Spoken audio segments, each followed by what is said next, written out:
Well, welcome along to another lesson with Mr. Burns. In this lesson, we are going to calculate the volume of a cylinder using a scientific calculator. In order to be successful, we will write down the formula correctly. We'll recall that. We'll substitute in the corresponding values, evaluate the formula, and then write down our answer with appropriate units, taking into account any necessary rounding we've been asked to do in the question. Okay, so the volume of a cylinder, the cylinder is a prism, it's got a circular cross section, and we are going to multiply that circular cross-sectional area by the length of the extrusion. Okay, now the formula is pi r squared h. So this extrusion length is the height, the perpendicular height to the base, and the pi r squared is your circular cross section, your circle at the top. Okay, now it's also a circle at the bottom. You just need to work out the area of the cross section and multiply that by the height. Okay, so the volume of a prism is the area multiplying the height. So what we have here is we have a cylinder which has got a height of 60 centimetres and it's got a radius of 5. Okay, so calculate the volume of the following correct to 3 significant figures. So recalling the formula, pi r squared h. So the area of the cross section is pi r squared times the length of the extrusion. So we've got pi times 5 squared times the height, which is 60. Now I'm going to show you in a couple of seconds how to work out that on your calculator. Okay, using the pi button and then rounding to 3 significant figures.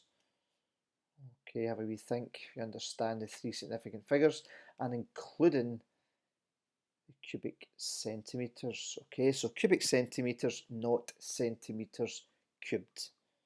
Okay.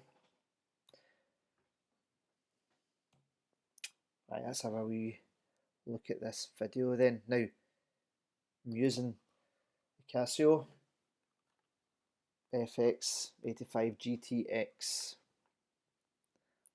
Okay, we've got pi r squared h, we're calculating the volume, it's a 3-dimensional shape. We are evaluating, right, we are inputting and substituting our correct values. Okay, so make sure your calculator is on. The pi button, make sure you can locate the pi button. In this one, it's above that times 10 to the x. Okay, so in order to access the pi button, we'll need to press the shift button first. Anything that's in yellow has to be used using the shift button. You'll see that S up there. So shift and then that times 10x gives you the pi multiplying 5 squared. So use that squared button multiplying 60.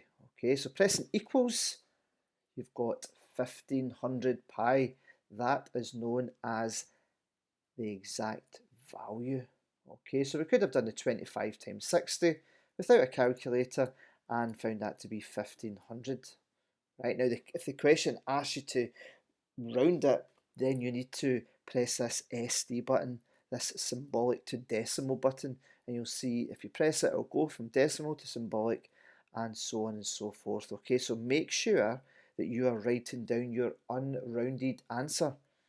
Okay, so all the digits you can write as many as you like. If you don't write them all, then you can continue on with those dots. Okay, so if we were doing this to 4 significant figures, the 4th significant figure here is our ones column.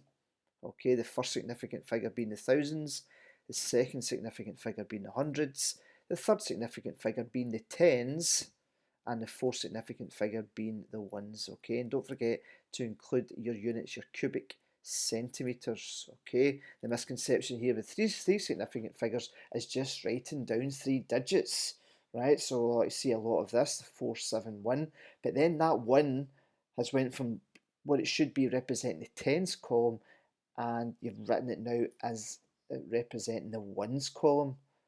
Okay, so that is a standard mistake. Okay, that's That's a typical misconception. All right. Now, I'm going to show you another video just with this zoomed in a wee bit, just so you can see the buttons that we are pressing.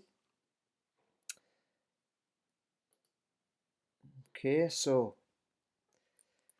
hopefully this is quite clear for you. If I go full screen, okay, so we've got it on.